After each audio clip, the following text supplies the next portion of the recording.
செங்கல்பட்டு வடக்கு மாவட்டம் திருநீர்மலையில் பாஜகவின் சார்பில் பிரதமர் நரேந்திர மோடி அவர்களின் 75வது பிறந்த நாளை முன்னிட்டு சிறப்பான நிகழ்ச்சி நடைபெற்றது. மண்டல் தலைவி பவானி அனில்குமார் ஏற்பாட்டில் 500க்கும் மேற்பட்டோர் அன்னதானம் பெற்றனர். செங்கல்பட்டு வடக்கு மாவட்ட தலைவர் ரகுராம் சிறப்பாக கலந்து அன்னதானத்தை விநியோகித்தார்.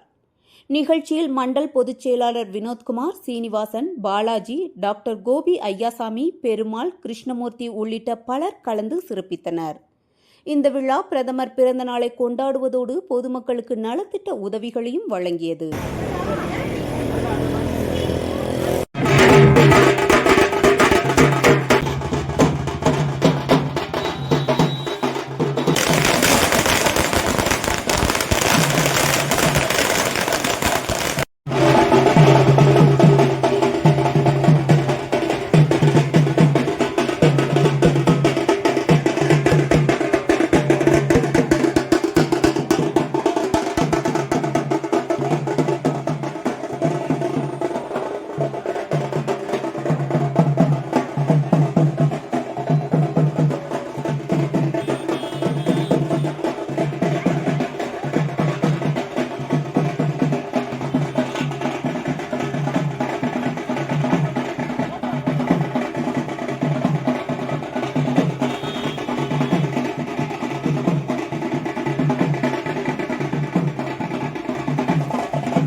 மரியாதைக்குரிய பாரத தேசத்தின் பிரதமர், பாரத தேசத்தின் மட்டுமல்லாத உலகத் தலைவர் அவர்களின் 75வது பிறந்த தின நிகழ்ச்சி நாடு முழுவதும் திருவிழாவாக கொண்டாடப்படுகிறது.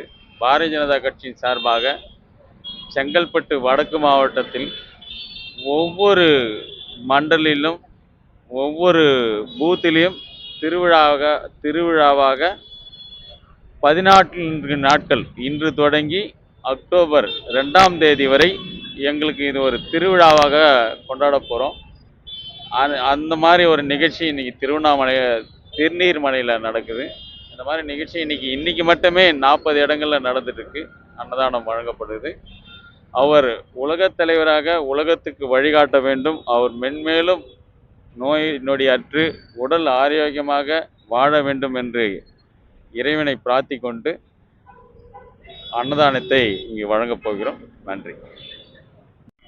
உலகின் விஸ்வகுரு பாரத பிரதமர் மோடி அவர்களின் புகழ் ஓங்குக, புகழ் ஓங்குக. நமது பாரத பிரதமர் உலக விஸ்வகுருவாக உருவாக்கி கொண்டிருக்கின்றார். ஒரு காலத்தில் இந்தியாவை பாம்பாட்டிகளின் தேசம் என்று அழைக்கப்பட்ட இந்தியாவை பண்பாட்டின் உச்சமாக கொண்டு வந்து கொண்டிருக்கிறார் நமது பாரத பிரதமர் மோடி அவர்கள். அவர்களது 75வது பிறந்த தினம் நமது மாவட்ட தலைவர் அவர்கள் தலைமையில் சிறப்பாக நடைபெற்றுக் கொண்டிருக்கிறது. நமது மோடி அவர்கள் என்றும் பிரதமராக 4 முறை முதலமைச்சராக 3 முறை பிரதமராக இருந்து கொண்டிருக்கிறார். அவர் உள்ளவரை அவர்தான் இந்த நாட்டின் பிரதமர் என்று இந்த நேரத்தில் உங்களுக்கு சொல்லிக்கொள்ள ஆசைப்படுகின்றேன். அவருடைய எண்ணம் செயல் அத்தனையும் இன்று நிறைவேற்றிக் கொண்டிருக்கிறது. அவர் என்றென்றும் நல்ல முறையில் நலமோடும் வளமோடும் வாழ வேண்டும் என்று அனைவரின் சார்பாக இந்த நேரத்தில் கேட்டுக்கொண்டு, பாரத அன்னையின் தவ புதல்வன் மோடி அவர்கள் என்றும் நன்றாய் வாழ வாழ்த்துகின்றேன். நன்றி, வணக்கம். செய்திகளை உடனுக்குடன் தெரிந்து கொள்ள நம்ம வேதா நியூஸ் டைம்ஸ் சேனலை லைக் பண்ணுங்க, ஷேர் பண்ணுங்க, கமெண்ட் பண்ணுங்க, மறக்காம சப்ஸ்கிரைப் பண்ணுங்க. பக்கத்துல இருக்க பெல் ஐகானையும் கிளிக் பண்ணுங்க. அப்பதான் நாங்க போடுற வீடியோஸ் உங்களுக்கு நோட்டிபிகேஷன்ல வரும்.